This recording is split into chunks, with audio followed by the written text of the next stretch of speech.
I was 53 years old when my daughter brought me my first grandchild wrapped in a faded blue blanket, her cheeks red from the cold and crying into her throat.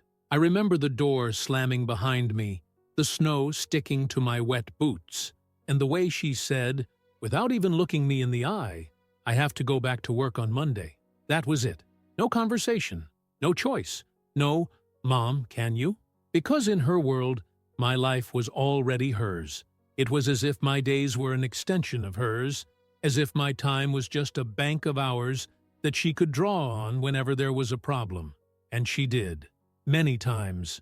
At that time, I was still cleaning houses twice a week. I worked slowly because of my back, and yet I carried on, my hands cracked with chemicals and my knees screaming every time I climbed a step. But it only took that baby to arrive for everything to change. My shifts became more spaced out. Then, they disappeared.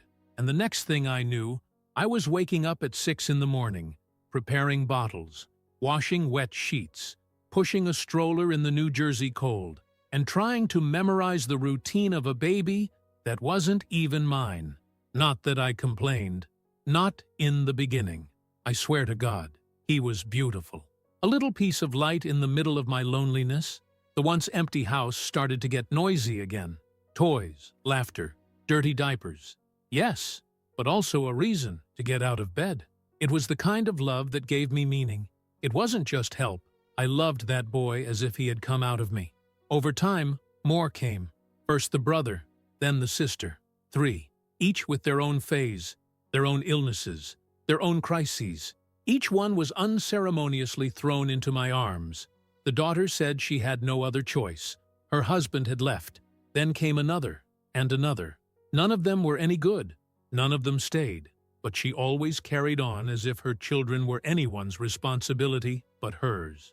I did too, because a mother does what she has to do, right? That's what I used to say when my back got stuck, when I spent the night with a thermometer in my hand, or when she forgot my late husband's wedding anniversary because she was overwhelmed with work. I told her it was just a phase. Everything would get better soon. The phase lasted 17 years. While friends my age were traveling, resting, taking care of their health, I was pushing trolleys in the market, reading children's stories 5 times a night, making birthday cakes with the change from Harold's pension. Some people looked at me with pity, others with admiration. "You're a strong woman, Emily," they said. "Those children are lucky to have you." Lucky. That was the word that hurt the most, because it wasn't luck. It was absence. It was abandonment adorned with autonomy. And during all those years, I don't remember ever receiving a simple thank you that wasn't attached to a request. It was always, "Thanks, Mom. By the way, can you pick them up from school today, too?" There was no Emily. There was only the service, the stay-at-home mom, the unpaid nanny, the grandmother who became a mother, without the right to be a grandmother. And yet, I kept going. For them, through the eyes of my grandchildren, who called me Nana with that sweet way, as if I were home, a port, firm ground. The first pain came on an ordinary morning. I woke up with a strange twinge on my left side. I thought it was reflux, stress, maybe the food from the night before. I didn't care. I became more tired over the following weeks. A strange nausea, a heaviness in my chest, paler skin. But I didn't stop. I couldn't stop. They needed me. And if I didn't, who would? Then came the diagnosis. Cancer. Stomach. Advanced. The kind of news that empties the soul and leaves the body without gravity. I left the hospital alone. Her daughter didn't even go with me.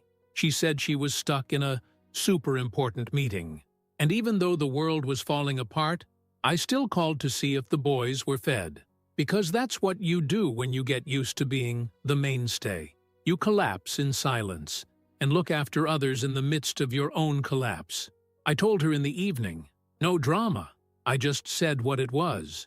She was silent for 2 seconds. She said, "Gee, Mom," with a tone like she didn't know what to say. Then she took a deep breath and let out the sentence that killed more than the diagnosis. "I think you should hire a nurse." It was like a punch in the stomach, in the sick, already wounded stomach. It wasn't what she said. It was what it meant. It was a raw and direct message. You served as long as you were useful. Now that you are going to work, get lost. There was no crying, no hugs, no, "I'll take care of you now," just like you took care of me. There was only silence, and her bedroom door closing slowly, as if my pain was just a passing nuisance that wasn't worth disturbing. I didn't tell anyone the next day, not even the neighbors who asked why I was being so quiet, or the church ladies who had got used to my seat in the front pew, always with a grandchild on my lap and another pulling my bag. I went to sleep, unable to swallow my own name, and in the silence of the early hours, between medication and nausea, I stared at the ceiling of the room that had never really been mine, because it was the children's room, and their clothes, and their toys. I was just a shadow in that house, a functional appendage that occupied a space until it stopped working. In the days that followed, my daughter started coming home later. The children went to bed without a bath. The house smelled of noodles and slop. And yet, even though I was weak, even though the tests showed that treatment had to start urgently, I still dragged myself into the kitchen, heated up the food, picked up the uniforms from the floor, and cleaned the remains of sour milk out of the cups. Do you know why? Because it was automatic. It was a kind of addiction that you don't break overnight. You become part of the way the house works, and the silence when you stop hurts more than the illness. She didn't ask how I was. She didn't ask what the doctor said. She just said that she had a full head of steam, that work was sucking her dry, that life was difficult for everyone. And I, carrying the pain in my stomach as if it were a hot rock shoved inside me, just shook my head. Because I still had a remnant of fear in me, fear of being left behind, afraid of having nowhere to go, afraid of losing the boys, who were the only thing that reminded me that I was still alive. But the body can't support everything. I started to fall. First stumbles, then forgetfulness. Once I blacked out in the bathroom and hit my shoulder against the doorframe. I lay there on the cold floor for almost half an hour, listening to the cartoons playing in the living room and the innocent laughter of my grandson, who didn't even notice. When I finally got up, I looked in the mirror and didn't recognize the woman in front of me. The sallow skin, the deep-set eyes, the thinning hair. It was like seeing the reflection of someone who no longer existed, a kind of ghost of the woman I once was. So I started looking for help. I contacted a church nurse and explained my case. She came to the house once, saw the mess, saw the children running around unsupervised, and said to me in a gentle voice, "Emily, this is no place for you to get treatment. You need to rest. You need to take care of yourself now." All I could do was cry. I cried like a child, not because of the pain in my body, but because for the first time in years, someone saw me. They saw me as people, not as a role, not as a function. They saw me as someone who was dying and yet still worried about whether the children's snacks had been prepared. The nurse tried to talk to my daughter, discreetly, politely, but it was enough for her to leave for me to hear the sermon. A cold, pragmatic, almost cruel speech. "You can't stop living because you've fallen ill, Mom. Everyone has problems. I already have 3 children, and now I have to look after you too? Really? I'm not rich. I'm not an heiress. I can't afford to drop everything. Drop everything." As if taking care of myself was an unthinkable burden. As if I had chosen to fall ill just to disrupt her schedule. She suggested I ask the government for help. There must be some kind of benefit for elderly people with cancer. Elderly people with cancer. I was no longer a mother. I was no longer Emily. It was a category. An administrative burden. That day I didn't eat. I didn't shower. I didn't lie in bed. I sat on the porch until the sky went completely dark, until the mosquitoes surrounded my defenseless skin, until the lights in the neighboring houses went out one by one. I remembered Harold, how he used to call me stubborn, how he used to say, laughing, that I was going to die doing other people's laundry because I never knew how to say no. He was right. I never knew how to say no. And now, even on the verge of the end, I was still swallowing every no I should have said, one by one, like bitter pills. It was in the third week of treatment that I realized there was no going back, neither physical, nor emotional, nor familial. She wouldn't drive me to my sessions. She asked for an Uber and said she was doing her best. But her best was never for me. It was always for her children, her work deadlines, her new boyfriend, who she swore would be different this time. And I, who had already held all her children in my arms, now had to lean on a dirty hospital handrail to avoid fainting in the corridor. The doctor asked me if I had anyone. He said it would be good to have company during the stronger sessions. I was ashamed to tell the truth, ashamed to tell him that I was a mother, yes, and a grandmother of 3, but that nobody came, nobody called, nobody asked how I was sleeping. I was rotting inside, and nobody noticed. Or maybe they did, but thought it was normal. After all, strong mothers don't break. Available grandmothers don't complain. Old sick women should know their place. I went home that day and didn't find anyone. The boys were with their father. The daughter had gone for a weekend to relax. The fridge was empty, the bed without a sheet, and a note stuck to the fridge saying, "I'll be back Sunday night. Try not to work too hard." I sat on the kitchen floor and smelled gas coming from the poorly sealed stove. I thought about leaving it. Just leave it. Close my eyes and let it go. But then I remembered them. Their eyes. Their hurried steps towards me. The way they hugged me tight before going to sleep. Not for me, but for them. Because even if nobody wanted me, I still wanted to see them grow up. That night, I showered, put on my best nightgown, the one I'd saved never to wear, for who knows what reason, and looked in the mirror again. This time, I didn't cry. I didn't even shudder. I just stared. I was going to leave that house.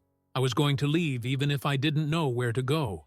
Because, more than surviving the illness, I needed to survive the abandonment. I left quietly, on a Sunday morning, with an overcast sky and a cold wind cutting through the gaps in the windows. I packed a small suitcase with 3 changes of clothes, a pair of thick socks, 2 bottles of medication that caused more nausea than relief, and an envelope with all my tests folded and crumpled, as if the paper carried the real weight of it all. I also took the only photo I still cared about, one of the boys, the 3 of them together, smiling in front of the Christmas tree last year. I didn't take anything else. I didn't even leave a note, because at that point, anyone who needed an explanation had already made a point of not asking any more questions. I found shelter in the house of a friend from church, Mrs. Lucille. She was 67 years old, a widow like me, full of faith, and with a heart that didn't seem to fit in her chest. She didn't ask me any questions. She looked at me, saw the way I was slouching, my face was withered, and just said, "The guest room is clean, Emily, and the coffee maker still works." That was more affection than I've received from my daughter in the last 2 years. I sat at her table and drank a bitter, unsweetened coffee, my trembling hands holding the mug as if it were the only warm thing I had left. The first night there, I didn't sleep. The mattress was good. The sheets smelled of lavender, but my body didn't relax. It was as if my soul was still trapped in that house where I had been left. I thought about the children. Would they find my absence strange? Would they miss me? What if they asked about me? Would she have the courage to tell the truth? Or would she make up some excuse, like someone who justifies the absence of a piece of furniture that was taken away to be repaired and never returned? The pain wasn't just in my stomach. It came from the chest, from memories sewn together by years of silence. The kind of pain that no one can see in a blood test, but which destroys inside just as violently. The chemotherapy sessions continued. Lucille went with me whenever she could. Sometimes she stayed outside, waiting for me with an old book with a torn cover and a blanket on her lap. Sometimes she would come in, sit next to me, and hold my hand when the drugs started to hurt more than usual. The staff at the clinic thought she was my sister. We laughed quietly about it.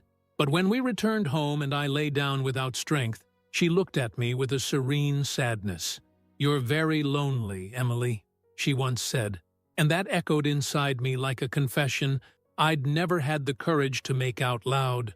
My daughter didn't call. She didn't text. She didn't ask where I was. 1 week, then 2. Nothing. Not a sign.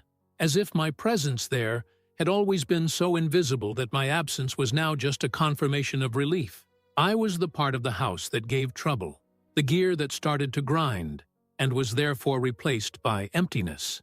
The strange thing was that the children didn't even try to contact me. But then, little by little, I understood. She wouldn't let me. She probably said I was undergoing treatment and needed to rest. She used the illness as an excuse to erase my existence from their routine. And because they were children, they accepted it. Children believe what their mother says, and their mother always knew how to lie with a straight face. One day I found myself crying in Lucille's bathroom, ashamed of having believed that a mother's love was enough, ashamed of having done everything for years, expecting a return that never came. We learn from an early age that family is everything. But nobody teaches you what to do when your family sees you only as a free service, a useful figure, a piece of furniture with legs, and when you break down, they simply replace you by your absence. Lucille convinced me to seek legal help. She said I was entitled to help, that maybe I could even file a negligence suit if I wanted to. But I laughed, not with disdain, with that tired laugh of someone who has lost so much that they don't even want to fight for justice anymore. I didn't want to get money from my daughter. I didn't want to shout my rights in court. I just wanted someone to look at me and say, "You didn't deserve that, Emily." That's it. One sentence. A sincere realization. Like a stamp on a letter before it's left somewhere in the world, just for someone to see and say, she existed. I began to write, pieces of me on loose sheets of paper. Memories, small pains, moments that no one else kept. The first time I held my eldest grandson on my lap, still covered in vernix. The day he accidentally called me Mom. The middle one's first fever. The note from the youngest saying, "Nana, I love you more than my ice cream." I didn't write to remember. I wrote so I wouldn't disappear. As if, by recording, I was creating proof that I was important, even if only to myself. After almost 2 months away, I received a message from her. Just one line. "You can come tomorrow to pick up some of your things that are getting in the way here." That was it. The first contact since I left. Lucille wanted to go with me, but I preferred to go alone. I took a cab. I arrived at the gate of the house and felt the same cold shiver I felt the day I received the diagnosis. I entered with the old key. Everything was different, cleaner, more organized, as if they had cleaned up the traces of my existence. In the corner of the room, a cardboard box. Inside, some hastily folded clothes, my old radio, a Bible without a marker, and a photo of the boys. The same photo I thought I'd taken with me. She had taken it out of my suitcase, as if to say, "This souvenir no longer belongs to you." I didn't wait for her to show up. I didn't call her. I left with the box on my lap and a bitter taste in my mouth, the kind of taste that doesn't go away with water or time. I went back to Lucille's house without saying a word on the way. In the evening, I burned the whole box in the yard. I threw in clothes, photos, the radio, everything. And as the flames rose, I finally understood. My daughter had me as part of her furniture, and I had spent my whole life being the firmest chair in the house. But now, broken in half, I wasn't even good for firewood anymore. The chemotherapy became more aggressive. My body lost its shape. My hair became a memory on the pillow. My hands started shaking when I tried to hold a cup. My skin felt like tissue paper, fragile, thin, almost transparent. I spent more time lying down than awake, my stomach churning and my bones aching as if they were carrying a fever of their own, silent and selfish. Lucille gave me warm soups and changed my pillowcases with a patience that seemed more like devotion. There were no demands, no pity, just presence. And that, for someone like me, was a new form of love that I no longer knew how to handle. She tried to distract my thoughts. Sometimes she talked about her youth, about her husband who died in his sleep, about her sister who moved south and never came back. She would tell stories as if she were sewing together little patches of silence, trying to warm me up with her words. But there were days when even that didn't help. What I felt was no longer sadness. It was mourning for myself, a kind of mourning in life. I still breathed, I still walked to the bathroom when I had the strength, but it was as if the Emily I had been left behind, buried in a house that never called me back. On one of those cold January afternoons, I received a letter, handwritten. The handwriting was recognizable from afar. My eldest granddaughter, aged 12. I don't know how she got my address. Maybe she heard about it. Maybe she asked one of her mother's friends. Maybe she just refused to forget. The letter was short, badly written, and full of spelling mistakes, but each line cut me in a way that even chemo couldn't. Nana, Mom says you're sick, but that you went away to rest. I don't really believe that, because you've never gone away unannounced. I miss you. My room is dull. Nobody wakes me up singing anymore. Mom says I should be strong, but all I wanted was your hug. Are you coming back? Can we make that corn cake that only you know how to make? I'm trying to be strong like you, but sometimes I cry and hide it. Don't tell Mom. I love you. I read it more than 10 times. My hands were shaking, with blurred eyes, and that's when I collapsed again. But it was no longer the collapse of anger or abandonment. It was the collapse of longing, a physical throbbing longing that seemed to bite into my bones with sharp teeth. My grandchildren still loved me. They still saw me. They still called me Nana, with that affection that gave me my identity. But they were stuck in a house where the story was different, where I had been transformed into a convenient absence, wrapped in a comfortable lie. I kept the letter in the Bible that Lucille left on the bedside table. I didn't reply. I couldn't. If I answered, I would create a bridge, and my daughter would burn that bridge with her own hands. She had already proved she could do it, and I couldn't bear to see my grandchildren suffer yet another unexplained cut. So I kept quiet. Again, because sometimes to love is also to hide. The days got longer, not because of the clock, but because time dragged on. Every simple task was a marathon. Every shower, a victory. I started writing my will, a piece of paper kept in my sock drawer, with the little I had, a silver bracelet, some change from my pension, a brooch from my mother. There were no big inheritances, just memories, little things that no one would value, but that for me were what remained of my entire existence. Lucille found out without meaning to. She found the paper and didn't say anything the first day. But the next morning, she sat on the edge of the bed and said in that firm, sweet voice, "Are you going to leave everything to the person who forgot you?" I was speechless. It wasn't about money. It never was. It was about not knowing who I belonged to anymore. It was about having spent my whole life looking after a tree that now bore fruit, but denied me even shade. At the end of that month, my body gave out. I was admitted with an infection. I spent 3 days in hospital, alone. No one came. Not one visit, not a flower, not even a phone call. The doctor asked if I wanted to tell anyone. I just said no. It was easier to pretend that I was just a lonely woman with no family than to confess that I had one and was still treated as invisible. Lucille was the one who picked me up. She took me home with an extra blanket in the car and a bag of vegetable soup. When we got inside, the landline was ringing. It was rare. Hardly anyone called. She answered it. It was my daughter. I only heard Lucille's side. "She's resting." "No, she can't talk now." "Yes, she's taken ill." "No, nobody told her because nobody asked." Then she hung up and came over to me with watery eyes. She just wanted to know if you still had the documents for the house. She said there's something at the bank she needs to sort out. That was it. No, how is she? No, can I see her? Just a practical request. A transaction. As if I were a safe with legs. A walking archive.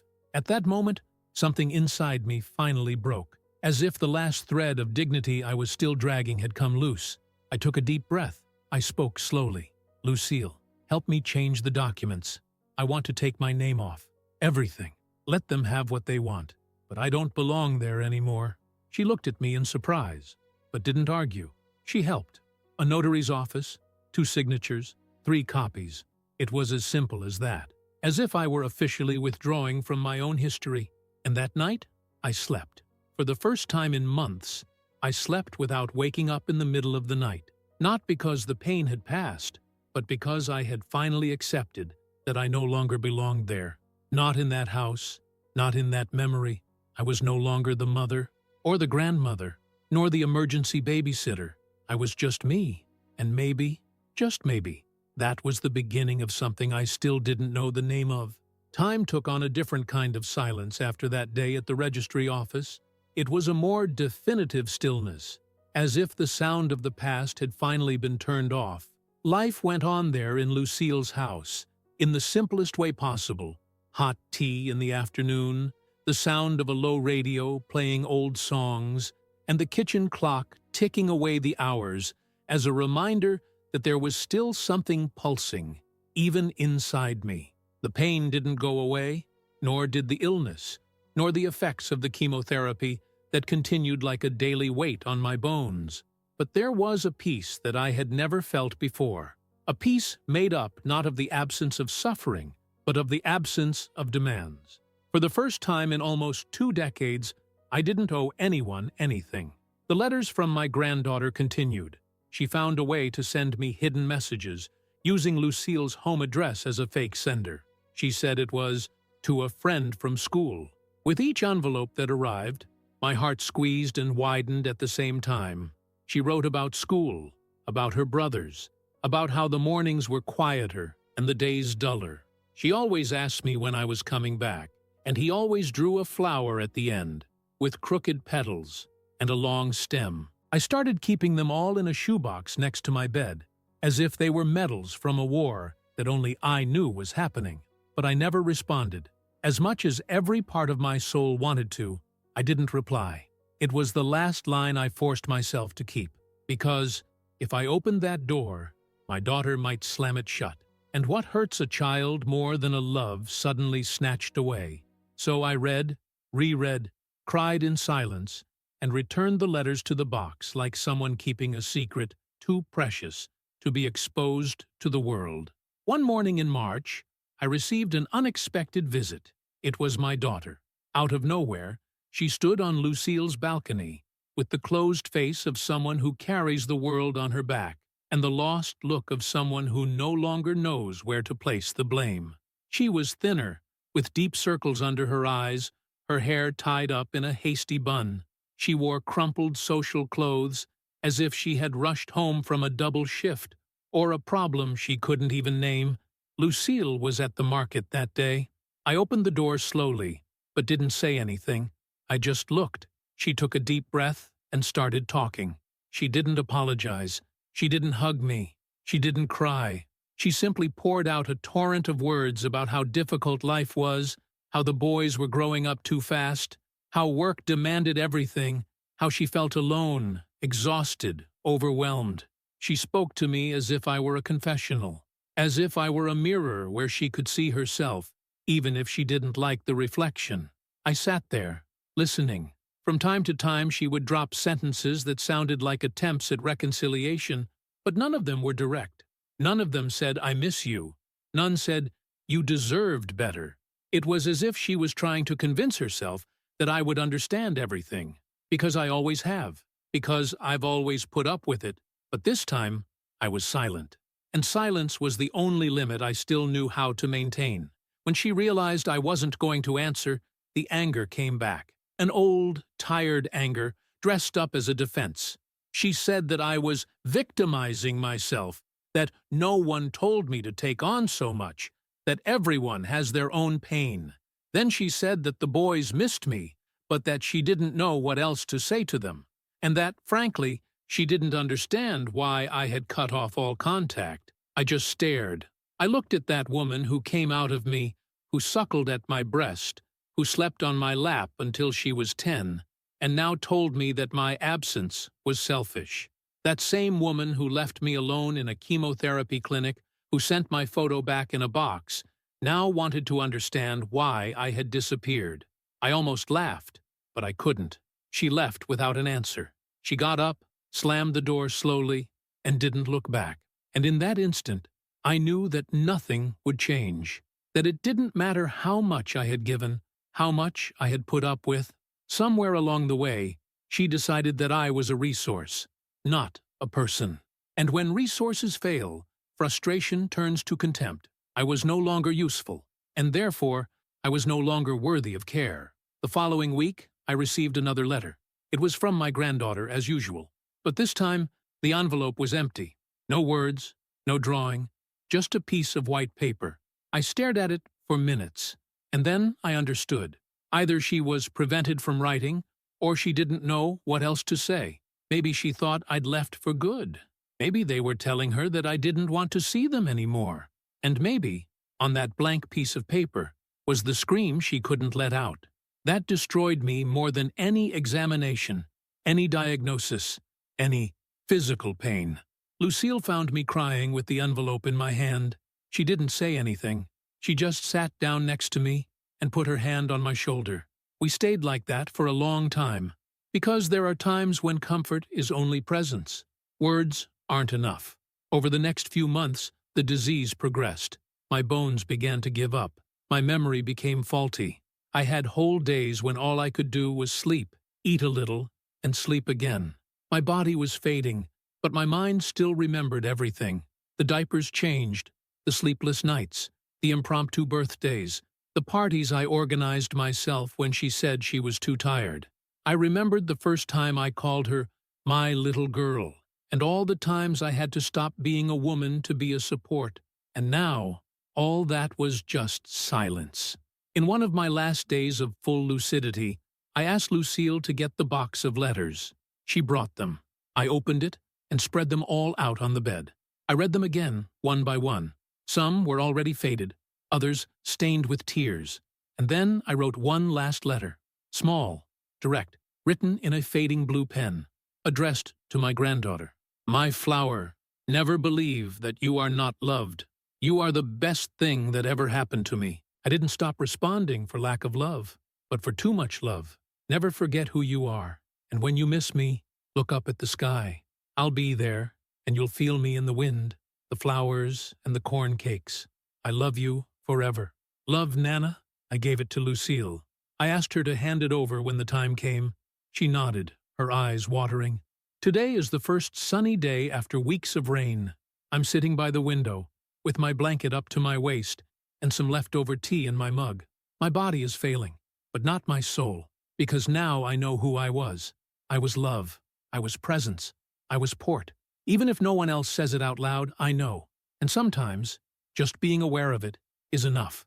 And if it had been you in my place, would you have stayed until the end, waiting for affection from someone who only saw you as a help? Or would you have left before realizing that love in that house was only worth it as long as you kept quiet? Tell me what you would have done in the comments. And if you like this video, don't forget to leave your like below.